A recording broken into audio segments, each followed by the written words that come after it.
Hi friends, welcome to TipsLavanya YouTube channel. இன்னைக்கு நம்ம சேனல்ல எல்லாருக்கும் ரொம்பவே யூஸ்ஃபுல்லா இருக்கக்கூடிய டிப்ஸ் அண்ட் ட்ரிக்ஸ் வீடியோ தான் பார்க்க போறோம். வாங்க வீடியோக்குள்ள போலாம்.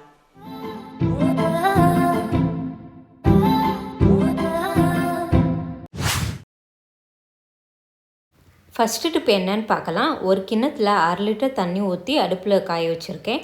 இதில் 2 ஸ்பூன் டீத்தூள் போட்டுக்கோங்க. டீத்தூள் போட்டதுக்கப்புறமா இதில் வெங்காயத்தோல் வெள்ளைப்பூடு தோலை நான் எடுத்து வச்சுருக்கேன். இதை இந்த தண்ணியில் போட்டு நல்லா மிக்ஸ் பண்ணி விட்டு இதை நல்லா கொதி வர வரைக்கும் வெயிட் பண்ணுவோம். பாருங்கள், நல்லா கொதி வந்துடுச்சு. இதை ஒரு பக்கமாக வச்சு ஆற வச்சிடலாம். நம்ம நல்லா கொதிக்க வச்சுருந்த தண்ணியை ஆற வச்சுருக்கோம். இது நல்லா ஆறுனதுக்கப்புறமா ஒரு கண்டெய்னர் எடுத்துக்கோங்க. அதில் ஒரு சல்லடையை வச்சு நல்லா தண்ணியை மட்டும் வடிகட்டி எடுத்துக்கோங்க. இந்த தண்ணியை வடிகட்டி எடுத்ததுக்கப்புறமா இதை மூடியை போட்டு டைட்டாக க்ளோஸ் பண்ணி இதை ஃப்ரிட்ஜில் வச்சு ஸ்டோர் பண்ணி வச்சுருங்க. ஃப்ரிட்ஜில் ஸ்டோர் பண்ணி வச்சுக்கிட்டு இதை டெய்லியும் நம்ம செடிகளுக்கு இந்த தண்ணியை ஊற்றிட்டு வரப்போ செடி சூப்பராக நல்லா செழிப்பாக வளர ஆரம்பிக்கும். ஸோ இந்த டிப்ஸை நீங்கள் ட்ரை பண்ணி பாருங்கள்.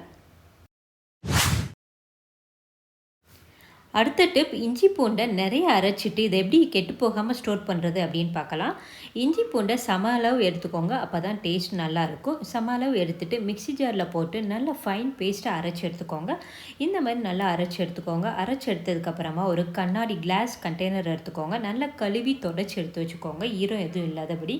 ஒரு கிளாஸ் கண்டெய்னரில் நம்ம அரைச்ச இஞ்சி பூண்டு பேஸ்ட்டை போட்டுருவோம். இது கூட 1/4 ஸ்பூன் மஞ்சத்தூள் சேர்த்துக்கோங்க. அடுத்து சுட வச்ச நல்லெண்ணெய் 2 ஸ்பூன் சேர்த்துக்கோங்க. மஞ்சள், கிருமி நாசினி, நல்லெண்ணெய், ஒரு நேச்சுரல் ப்ரிசர்வேட்டிவ், இது ரெண்டையும் போட்டு நல்லா மிக்ஸ் பண்ணி நம்ம ஃப்ரிட்ஜில் டைட்டாக க்ளோஸ் பண்ணி ஸ்டோர் பண்ணி வச்சிடலாம். இந்த மாதிரி இஞ்சி பூண்டு பேஸ்ட்டை நம்ம ஸ்டோர் பண்ணி வைக்கிறப்ப ரொம்ப நாள் ஆனாலும் கெட்டு போகாமல் இருக்கும். ஒன் டைம் நம்ம நிறைய அரைச்சிட்டு இதை ஃப்ரிட்ஜில் ஸ்டோர் பண்ணி வச்சிடலாம். கிளாஸ் கண்டெய்னரில் ஸ்டோர் பண்ணி வைங்க, பிளாஸ்டிக்கில் ஸ்டோர் பண்ணி வைக்காதீங்க. ஒன் டைம் நம்ம அரைச்சிட்டு ஸ்டோர் பண்ணி வைக்கிறப்ப நம்மளோட டைம் சேவ் ஆகும். அதே நேரம் கிரேவி, நான்வெஜ்ஜுக்கெலாம் நம்ம டக்குன்னு எடுத்து யூஸ் பண்ணுறதுக்கு ரொம்ப யூஸ்ஃபுல்லாக இருக்கும். ஸோ இந்த டிப்பை நீங்களும் ட்ரை பண்ணி பாருங்கள். அடுத்த டிப், நம்ம கிச்சன் டாப்பில் பூச்சி தொல்லை, எறும்பு தொல்லை வராமல் இருக்கிறதுக்கு என்ன பண்ணலான்னு பார்க்கலாம். இந்த மாதிரியான ஒரு ஸ்ப்ரே பாட்டில் எடுத்துக்கோங்க. எம்டியான ஸ்ப்ரே பாட்டிலாக பார்த்து எடுத்துக்கோங்க. இதில் நம்ம வீட்டில் யூஸ் பண்ணக்கூடிய ஷாம்பு, நீங்கள் எந்த ஷாம்பு யூஸ் பண்ணாலும் சரி ஷாம்பு எடுத்துக்கோங்க. தேவையான அளவு எடுத்துக்கோங்க. எடுத்ததுக்கப்புறமா நம்ம பாத்திரம் விளக்குற டிஷ்வாஷர் ஊற்றிடலாம். ஊற்றிட்டு இதில் அடுத்து வினிகர் ஊற்றிடலாம். உங்கள்கிட்ட வினிகர் இல்லாட்டின்னா லெமன் ஜூஸ் ஊற்றிக்கோங்க. வினிகர் ஊற்றினீங்கன்னா இன்னும் கொஞ்சம் நல்ல பெஸ்ட் ரிசல்ட் கிடைக்கும்.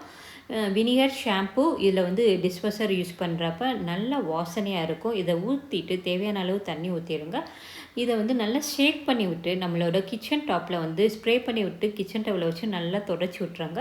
இந்த மாதிரி துடைக்கிறப்ப நம்மளோட கிச்சன் டாப் நல்லா வாசனையாக சூப்பராக இருக்கும். அதே நேரம் பூச்சி தொல்லை, எறும்பு தொல்லை எதுவும் இல்லாமல் சூப்பராக க்ளீனாக இருக்கும். ஸோ இந்த டிப்பையும் நீங்கள் ட்ரை பண்ணி பாருங்கள். இந்த வீடியோவுக்கு நிறைய லைக்ஸ் வந்துச்சுன்னா நான் எவ்ரி சாட்டர்டேயும் டிப்ஸ் வீடியோ போட ட்ரை பண்ணுறேன். அடுத்துட்டு மாதுளம்பழத்தை உரிக்கிறது நிறைய பேருக்கு பிடிக்காது. அதனாலே இந்த ஃப்ரூட் சாப்பிட்றத அவாய்ட் பண்ணிடுவாங்க.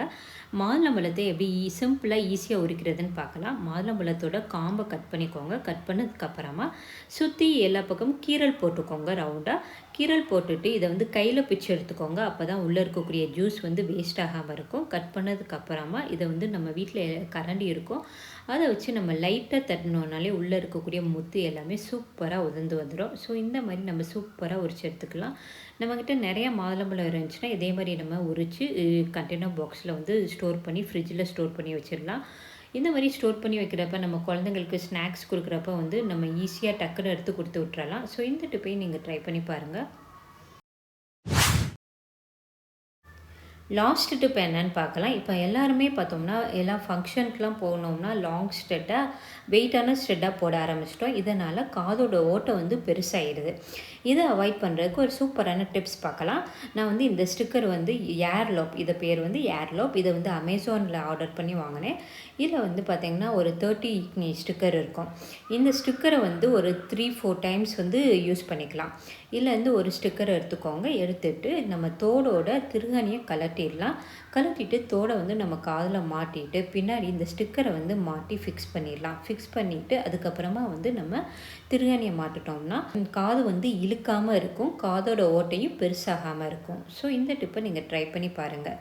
சப்போஸ் ஏர்லோப் வந்து வாங்க முடியாதவங்க என்ன பண்ணலான்னு பார்த்தோம்னா, எல்லாருக்கிட்டேயுமே இந்த மாதிரி ஸ்டிக்கர் இருக்கும். நம்ம தோடோட திருகாணியை கழட்டிட்டு தோடை காதில் மாட்டிட்டு பின்னாடி இந்த ஸ்டிக்கரை மாட்டி ஃபிக்ஸ் பண்ணிடணும். ஃபிக்ஸ் பண்ணதுக்கப்புறமா திருகாணியை மாட்டிட்டோம்னா காது இழுக்காமல் இருக்கும், காதோட ஓட்டையும் பெருசாகாமல் இருக்கும். ஏர்லோப் வாங்க முடியாதவங்க இந்த ஸ்டிக்கரை யூஸ் பண்ணிக்கோங்க.